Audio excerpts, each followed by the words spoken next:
Buenos días, hermanos, de nuevo. Es una bendición, después de un tiempo, volver a compartir la palabra del Señor. Y hoy vamos a iniciar una serie sobre la carta del apóstol Pablo a los Gálatas. Es una carta especial, toda la palabra del Señor es importante, pero esta carta, la carta a los Gálatas, tiene algunas características especiales. Fue la primera carta que escribió el apóstol Pablo. ¿Y qué haríamos los creyentes, qué haríamos los predicadores sin Pablo? Así que es una carta especial, la primera que escribió Pablo, y es el segundo documento inspirado escrito después del Antiguo Testamento. El primero fue la carta de Santiago, que es anterior a esta, y la segunda que es esta, la carta del apóstol Pablo a los Gálatas. Y me acordaba, preparando el mensaje, de cómo acaban las noticias en Antena 3. Acaban con una buena noticia del día.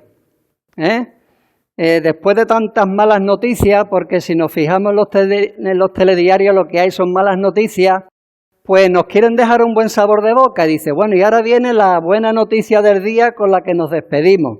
Y a veces yo creo que hasta les cuesta encontrar esa buena noticia. Si yo te dijera lo típico, tengo una mala noticia y una buena noticia, ¿cuál te digo primero? La mala. Bueno, pues Pablo les dijo la buena noticia primero.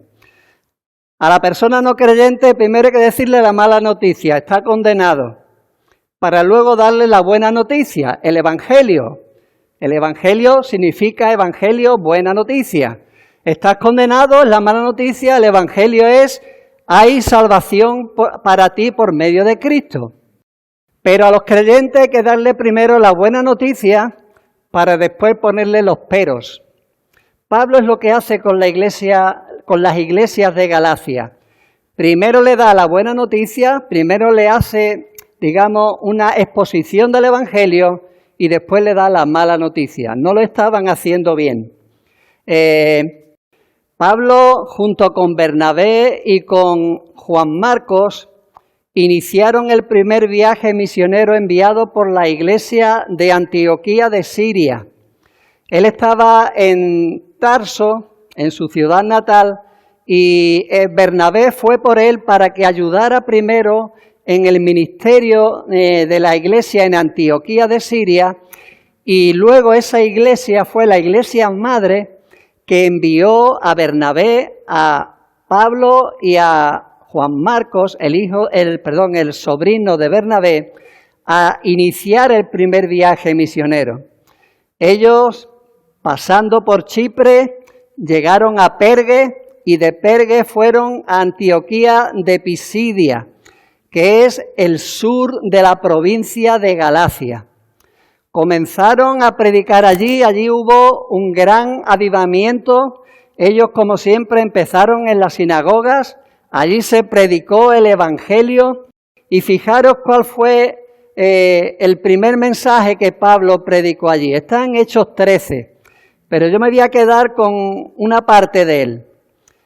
Dice Pablo a los judíos de la sinagoga de Antioquía de Pisidia, la primera ciudad del sur de Galacia en la que él predicó: sabed pues esto, varones hermanos, que por medio de él, es decir, de Jesucristo, se os anuncia perdón de pecados, y que de todo aquello de que por la ley de Moisés no pudisteis ser justificados, en él es justificado todo aquel que cree. La justificación por la fe. Pablo sabemos que le da un gran énfasis a la justificación por la fe. No es por el cumplimiento de la ley, es por gracia, es por medio de la fe en Cristo. Y comenzó predicando este mismo mensaje y acabó predicando ese mismo mensaje. La carta a los romanos, su última carta, digamos, su despedida como predicador. Y ahí se predica la justificación por la fe. Hermano, eso para un fariseo fue una liberación. Pablo venía de un trasfondo fariseo en el que creía que la salvación debía merecerse y continuamente luchó en su vida para merecer el favor de Dios. Y él sabía que el bien que quería no lo estaba haciendo, sino que el mal que quería, eso es lo que hacía. Y él como fariseo se esforzaba, pero no se sintió nunca perdonado por Dios, aceptado por Dios. Y como fariseo él clamaba también: miserable de mí, ¿quién me librará de este cuerpo de muerte? Pero no hubo respuesta.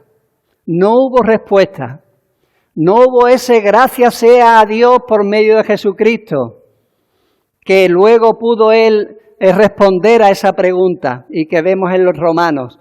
Como fariseo él se sintió siempre condenado e incapaz de ganarse el favor de Dios. Por eso cuando él entendió que la justificación era por la fe, para él fue una liberación. Y defendió esa verdad toda su vida. No fue fácil. Después de pasar por Antioquía de Pisidia y fundar allí una iglesia, él siguió hacia Iconio, allí fundó otra congregación, pero los judíos de Antioquía de Pisidia le estaban pisando los pies y estaban marmetiendo a los judíos de las ciudades a las que Pablo iba para que fuesen contra él. Así que de Iconio se fue a Listra y en Listra lo dejaron por muerto. Le dieron tal paliza y lo apedrearon y no lo mataron porque creían que estaba muerto. Sin embargo, Pablo, después de restablecerse un poquito, se fue a Derbe. Todas esas son ciudades de la provincia de Galacia y allí predicó el Evangelio. Y se quedó unos días en Listra. Pablo no escarmentaba, él tenía claro cuál era su misión de apóstol. Y cuando acabó el primer viaje misionero, volvió por donde había venido, confirmando a las iglesias. De Derbe se fue de nuevo a Listra, de nuevo a Iconio, Antioquía de Pisidia, hasta que volvió a su iglesia madre, la iglesia que les envió, Antioquía de Siria, contando las maravillas que el Señor había hecho con ellos. Dice que los discípulos estaban llenos de gozo y del Espíritu Santo. Allí habían dejado el gozo de sentirse perdonados por Dios. Y que los gentiles oyendo esto se regocijaban y glorificaban la palabra del Señor. Y creyeron todos los que estaban ordenados para la vida eterna. Hechos capítulo 13. Todo era entusiasmo. Todo había salido bien. Es verdad que como Pablo le dirá luego a los Gálatas, yo llevo en mi cuerpo las marcas del Señor Jesús. Hermano, que te apedreen y te dejen por muerto, eso precisamente no te deja buena cara. Pero a él no le importó. Sin embargo, lo que fue gozo del principio, al final duró poco. El entusiasmo duró poco. Porque dice Hechos 15 que entonces algunos que venían de Judea enseñaban a los hermanos: si no os circuncidáis conforme al rito de Moisés, no podéis ser salvos. Esto lo decían hermanos que venían de Jerusalén y de las iglesias de Judea y que venían a la iglesia de Antioquía de Siria y probablemente fueron al resto de las iglesias propagando esa falsa doctrina. Tenéis que ser un buen judío para ser un buen cristiano. Es verdad, la justificación es por la fe, pero para perfeccionar esa justificación tienes que cumplir la ley de Moisés. Y dice que como Pablo y Bernabé tuviesen una discusión y contienda no pequeña con ellos, pues ellos se dispusieron a subir a Jerusalén para que, digamos, los apóstoles y la iglesia madre le dieran el visto bueno. Y de ahí viene el concilio de Jerusalén y esa carta que enviaron a todas las iglesias diciendo que la circuncisión no era necesaria para los judíos, para los gentiles para ser salvos, ni tampoco para los judíos. Pero el problema era con los gentiles, con los que no eran judíos. Esta carta se escribió antes de que la iglesia de Jerusalén, junto con los apóstoles, mandaran esa carta aclarando el tema.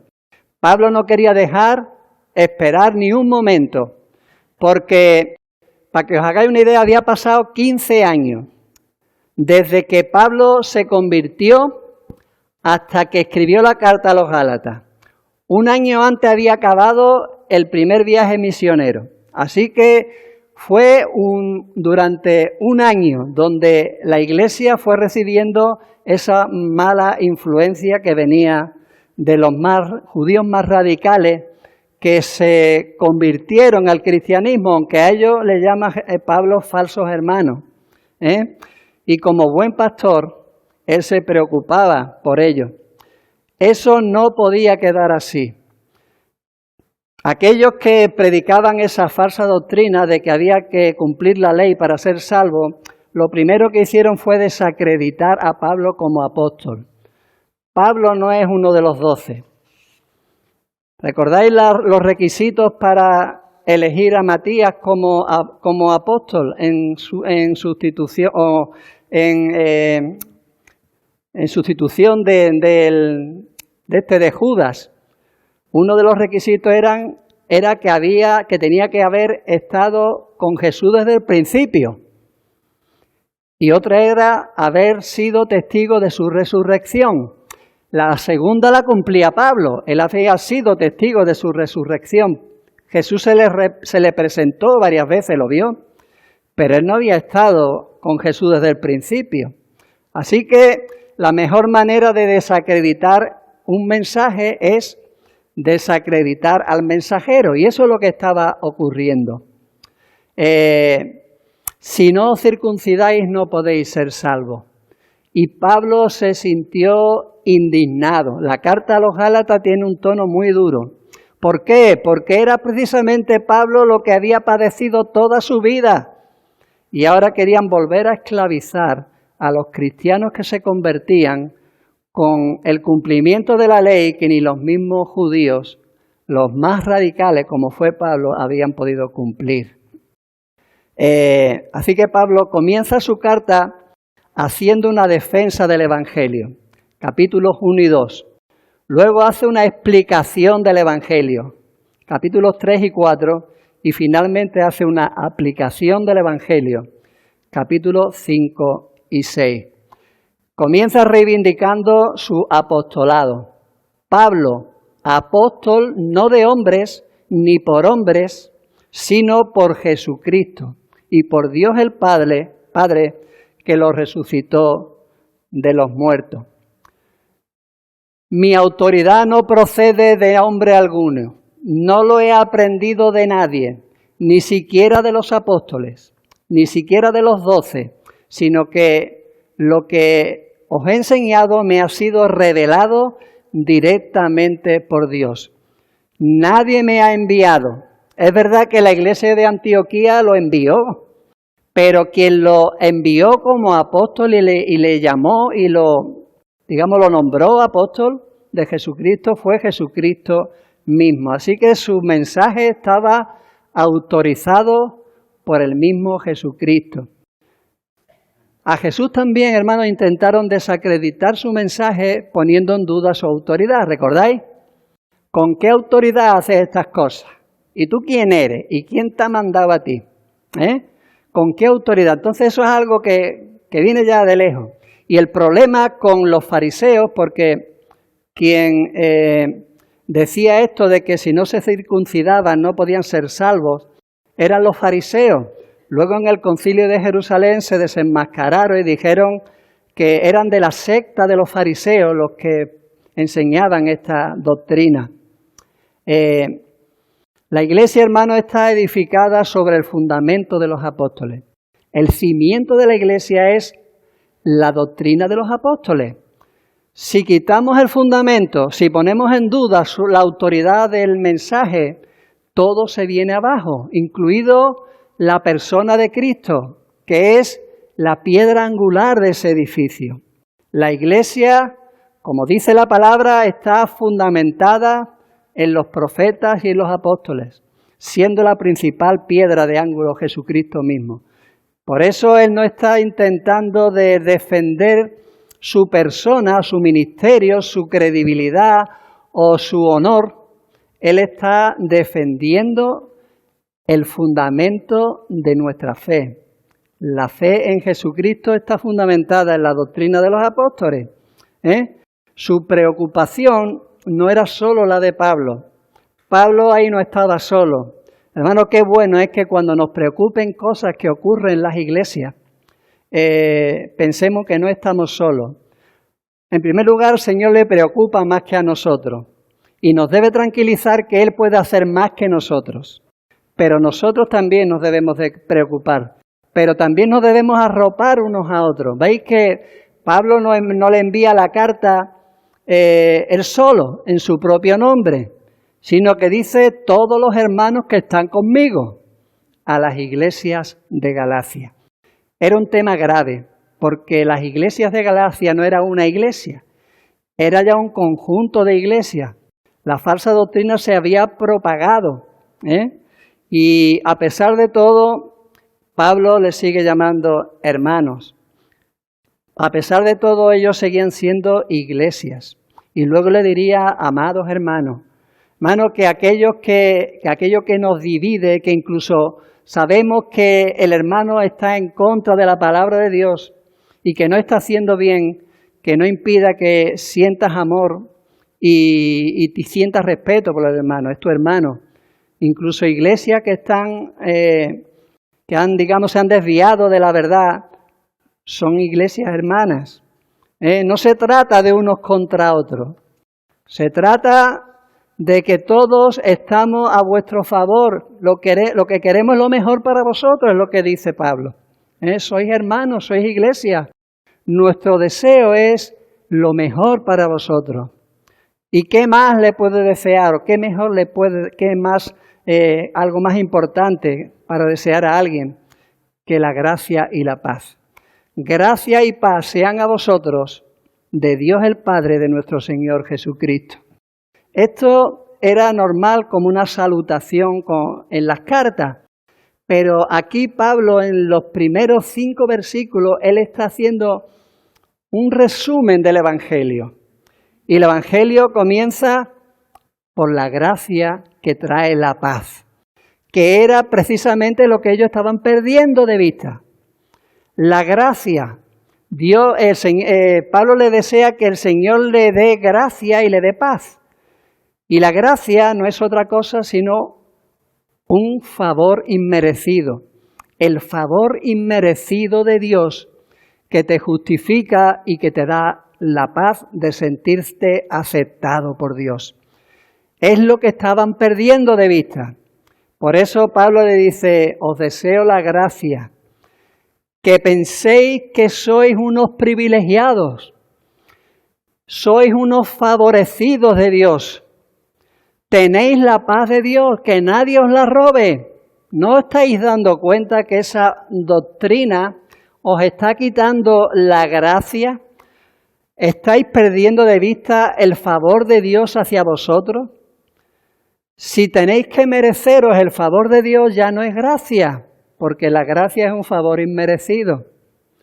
Y eso os va a quitar la paz. De hecho, los que os perturban, como luego diría, os están quitando la paz, porque os están quitando la seguridad de que no depende del que quiere ni del que corre, sino que de Dios que tiene misericordia. Ellos habían recibido la salvación por gracia. Y a pesar de eso, Pablo les desea todavía más gracia. Les está diciendo el favor de Dios no es solamente para ser justificado, sino es para toda la vida. La gracia es sobre gracia. La gracia sobreabunda. Vais a necesitar la gracia no solo para creer, sino para vivir como lo que sois, unos favorecidos que habéis sido escogidos por Dios por gracia y tenéis la paz de Dios. Habían recibido la paz de Dios, pero cuando se desecha la gracia, se pierde la paz. Luego le diría en 2:21, no desecho la gracia de Dios, porque si por la ley fuese la justicia, entonces por demás murió Cristo. No es por la justicia de la ley, es por la gracia. ¿Dónde quedó, Gálatas, ese gozo del principio? ¿Dónde está esa paz? Qué triste que os la hayáis perdido. Eso costó mucho para que no hayáis guardado esa gracia y esa paz como debierais haber hecho. Y no se referían a sus heridas como apóstol, sino a la muerte de Cristo que pagó para que ellos recibiesen esa paz que habían perdido. Ellos habían sido perdonados por Dios. Hermano, eso es un gran tesoro. Y para aquellos que han buscado el favor de Dios para ser perdonados, es la perla de gran precio. Estaban dispuestos a tener todo lo que antes apreciaban como basura, como luego diría Pablo, por ganar a Cristo. Habían sido perdonados por Dios, liberados de la culpa por el pecado. Jesucristo, dice, se dio a sí mismo por nuestros pecados, para librarnos del presente siglo malo, conforme a la voluntad de nuestro Dios y Padre. Era algo que ellos compartían con Pablo y con todos los que habían creído. Él se dio a sí mismo por nuestros pecados. Nadie puede pagar el precio de sus pecados. Primero, porque no está en venta nuestra salvación. Cristo ya lo pagó.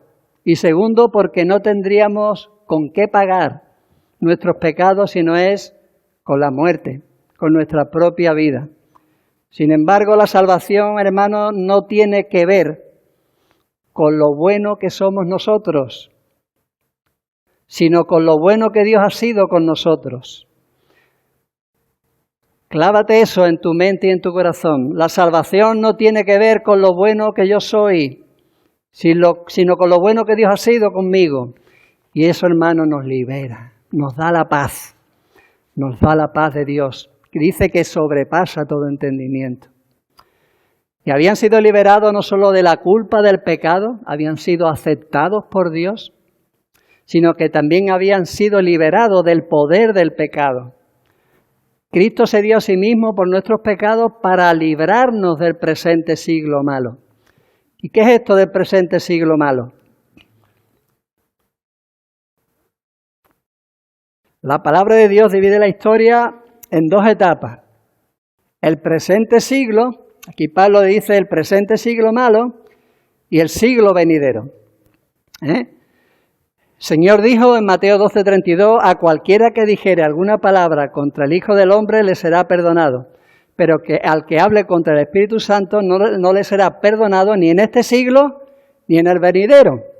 Podemos decir que hay dos dispensaciones, dos etapas en la vida. El presente siglo malo y el siglo venidero.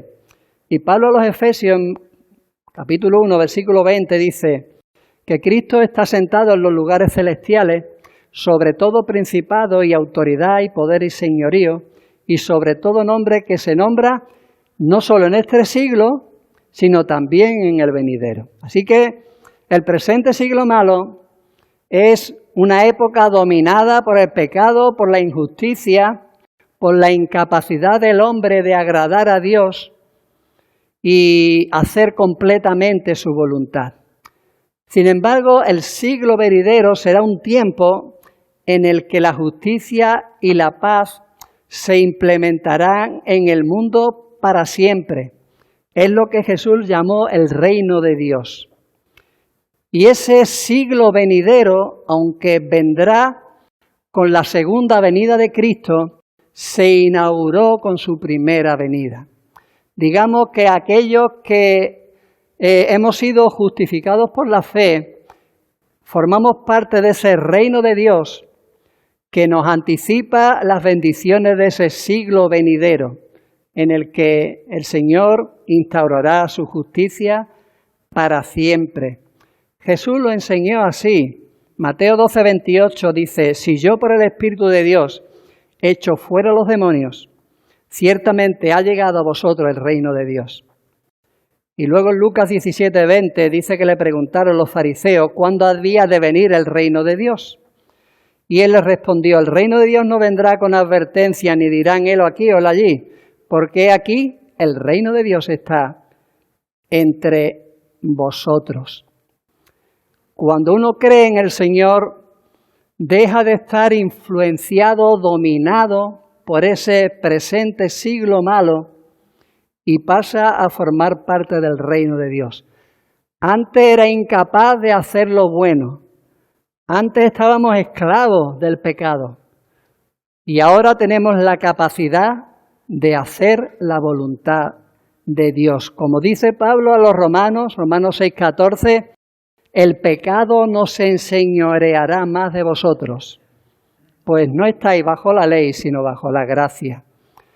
Somos libres del pecado no para vivir como nos dé la gana, sino para vivir de acuerdo a la voluntad de Dios. Antes no podíamos, aunque hubiéramos querido, pero ahora sí podemos, porque el pecado no se enseñoreará más de vosotros. ¿Por qué? Hemos sido librados del presente siglo malo. Sin embargo, seguimos en el mundo, hermano. El mundo nos podrá seguir influyendo, pero ahora tenemos la capacidad de decir como Pablo en Gálatas 20, ya no vivo yo, sino que vive Cristo en mí. Y lo que ahora vivo en la carne, lo vivo en la fe del Hijo de Dios, el cual me amó y se entregó a sí mismo por mí. Por eso debemos creer que yo soy lo que soy. Yo soy quien dices que soy, como hemos cantado, y vivir como lo que somos.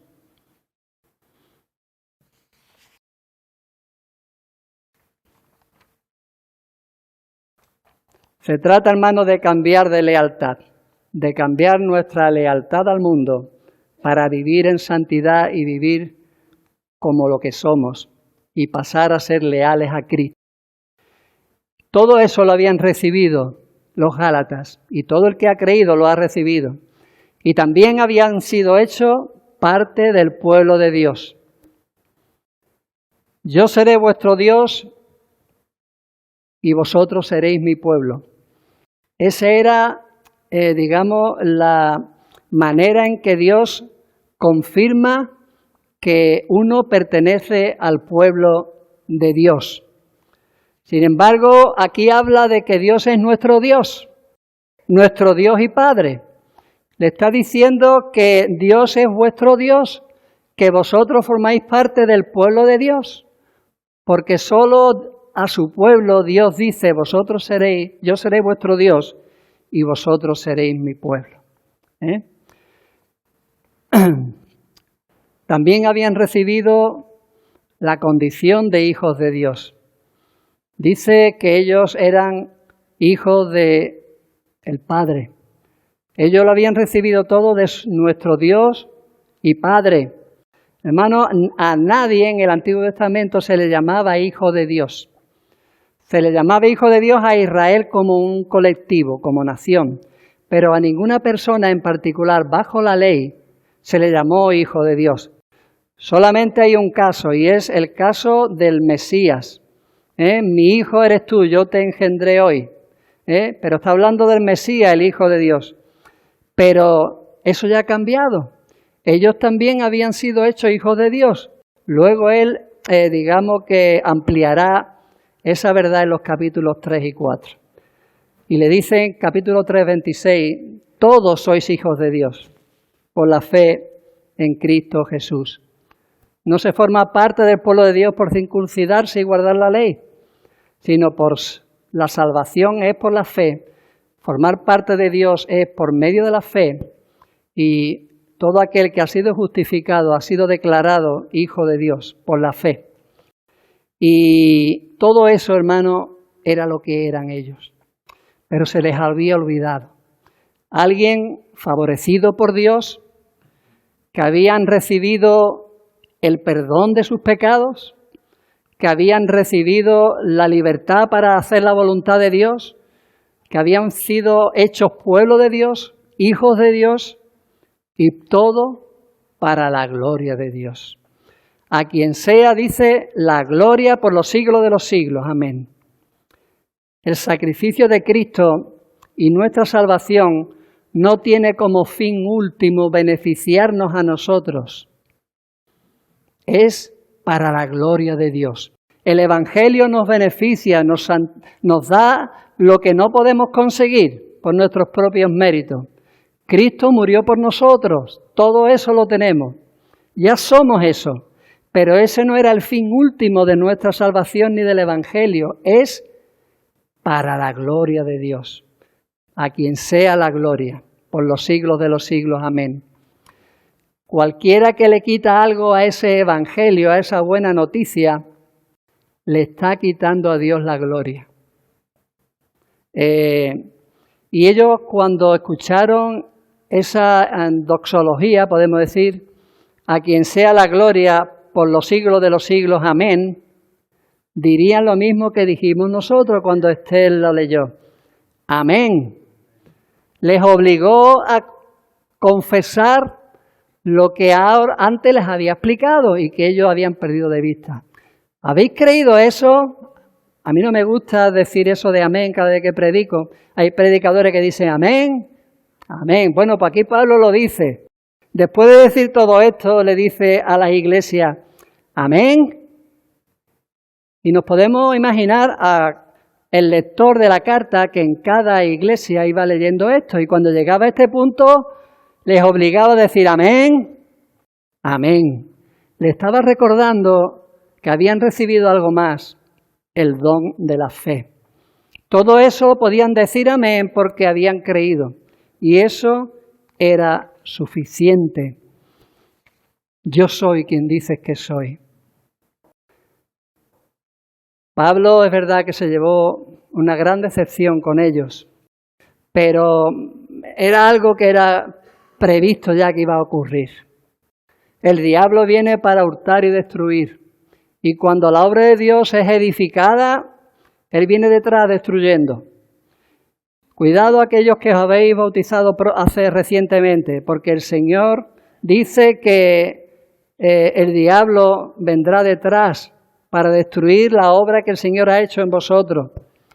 Mateo 7:15, guardaos de los falsos profetas, dijo Jesús, que vienen a vosotros con vestidos de oveja, pero por dentro son lobos rapaces. Y Pablo, después de acabar su ministerio, antes de ser apresado, le dice a los ancianos de Éfeso, cuando los reunió allí en la playa, yo sé que después de mi partida entrarán en medio de vosotros lobos rapaces que no perdonarán al rebaño. Y de vosotros mismos se levantarán hombres que hablen cosas perversas para arrastrar tras sí a los discípulos. Lobos solitarios, hermanos, que vinieron después de que el pastor abandonó esa iglesia y aunque dejó allí ancianos, eran personas con muy poco conocimiento y muy poca experiencia, y eso era un peligro. Habían pasado menos de 2 años cuando el problema ya había llegado allí. Por eso Pablo dice, estoy maravillado que tan pronto os hayáis alejado del que os llamó por la gracia para seguir un evangelio diferente. ¡Qué poco habéis tardado! ¿Con qué facilidad os habéis ido con el primero que ha venido? Contando la última ocurrencia. Se estaban alejando de la gracia y eso era alejarse de Cristo. No que haya otro evangelio, sino que hay algunos que os perturban y quieren pervertir el evangelio de Cristo. Se trata de añadirle al evangelio, a todas estas cosas que ellos eran y que Dios había hecho por ellos, algo más. Hermano, el evangelio es perfecto porque forma parte de la voluntad de Dios. Y la voluntad de Dios es buena, agradable y perfecta. Como le añadas algo o le quites algo, lo perviertes. Aquí la palabra pervertir es darle la vuelta. Convertirlo en algo completamente diferente. Ya no es una buena noticia, sino una mala noticia. Y eso causó perturbación en la iglesia. Todo lo contrario de lo que el evangelio produce, que es paz y unidad en la iglesia. Probablemente hubo divisiones, hubo enfrentamientos, igual que Pablo cuando se enfrentó con estos que traían esta doctrina en la iglesia de Antioquía. Allí hubo enfrentamientos, hubo divisiones, hubo mal rollo entre los hermanos y Pablo les dice, ¿qué necesidad, hermano? ¿Por qué? ¿Por qué habéis claudicado tan pronto? de ese evangelio que os prediqué. Pero imaginaros que yo algún día cambio de opinión. Bueno, yo he cambiado de opinión en muchas cosas, no es lo central, pero hay cosas en las que uno va cambiando de opinión, en cosas no importantes como es la justificación por la fe, ¿no? Pero Pablo les dice, si a uno de nosotros o un ángel del cielo os anunciare otro evangelio diferente del que os hemos anunciado, sea anatema. Como antes he dicho, ahora también lo repito, si alguno os predica un evangelio diferente del que habéis recibido, sea anatema. Anatema es maldito. Palabras muy duras. Está diciendo, maldito sea el que os predica un evangelio diferente. Maldito sea. Y es más, dice, y lo vuelvo a repetir, si os parece duro, maldito sea. Aunque yo venga o venga Bernabé a predicar un evangelio diferente del que os prediqué al principio, que el maldito sea yo, que el maldito sea él. Vinieron otros lobos vestidos de ovejas y ellos le creyeron. ¿Sabéis por qué? Por lo que se llama el efecto halo. Ayer escuché un documental en el que hablaba del efecto halo. ¿Qué es el efecto halo? El efecto halo tiene que ver con que la impresión positiva que te da una persona, digamos, te hace que esa persona tenga credibilidad en lo que te está vendiendo. La Lidia, ¿dónde está la Lidia? Allí. Lo va a estudiar en marketing. Y nos ponen a famosos vendiéndonos un producto. ¿Por qué? Porque esa cara amable, persona famosa, guapa, ya te da, digamos, una credibilidad para lo que esa persona te está ofreciendo. Bueno, pues imaginaros los fariseos que venían de Judea, impolutos, hermano. Los fariseos eran la caña de España del tiempo. Sus mantos, su filacteria enrollada aquí en el brazo, ellos oraban y estaba todo perfecto, ¿no? Y tenían, digamos, una fachada, una credibilidad que le daba el simple aspecto que tenían. Y eso, digamos, le abría las puertas para que su mensaje también tuvieran esa credibilidad. Pero hermano, eso no es así. Jesús nunca usó de esa técnica o esa táctica de marketing para vender su producto. Dice que Él vino, como dice Isaías, sin apariencia para que le deseemos. No era por su apariencia. Fijaros Juan el Bautista, la apariencia que tenía. No era por su aspecto, hermano. El mensaje no queda acreditado por el mensajero, sino que es el mensajero el que queda autorizado por el mensaje que predica. Yo podía estar aquí con chaqueta, con corbata, pero eso no me haría más creíble, ni me daría más autoridad. A lo más que me daría es más calor, pero nada más. Mano, cuidado con fijarnos en las apariencias, con fijarnos en los famosos. Hermano, hay evangélicos famosos, cuidado. No te fijes en la persona, fíjate en el mensaje que predica. Si aun yo os predicara un evangelio diferente, sea maldito. Y luego le diría al final de la carta, al principio cuando me recibisteis, no os di asco, no me rechazasteis por mi aspecto, porque Pablo tenía un problema en la vista que, digamos, era algo que no era agradable de ver. Su encuentro con Jesús le dejó ciego, pero luego recobró la vista y le quedó, digamos, secuelas que eran desagradables de ver. Y él le dice, bueno, yo cuando os prediqué al principio no os importó mi apariencia, sin embargo ahora os vais con aquellos que vienen de punto en blanco. No, es el mensaje el que acredita al mensajero y no al revés. Y finalmente, Pablo le dice algo más que eran, y es que eran siervos de Cristo. Dice, pues busco ahora el favor de los hombres o el de Dios, o trato de agradar a los hombres. Pues si todavía agradara a los hombres, no sería siervo de Cristo. Nuestras traducciones, hermanos, dulcifican la palabra dulos. que no es siervo, es esclavo, esclavo. El esclavo solo se debe a su señor, solo a él le tiene que agradar, solo a él se debe en todo lo que hace. La acusación contra Pablo era que al predicar un evangelio libre de la ley, lo que estaba tratando era agradar a los hombres para ponerles más fácil que creyesen en él. Y también buscaba el favor de Dios para que aceptara a esas personas con unas condiciones menos exigentes que las que la ley establecía. Pero Pablo ni quería buscarse el favor de Dios ni el favor de los hombres, porque él no le hacía falta, el favor de Dios ya lo tenía, la gracia de Dios, y el favor de los hombres no le interesaba. En otro tiempo él lo había hecho. Dice, pues si todavía agradara a los hombres, quiere decir que en algún momento de su vida él lo había hecho, pero ya no. Ya a Pablo no le importaba lo que los demás pensaran, sino lo que Dios, su Señor, pensara de él.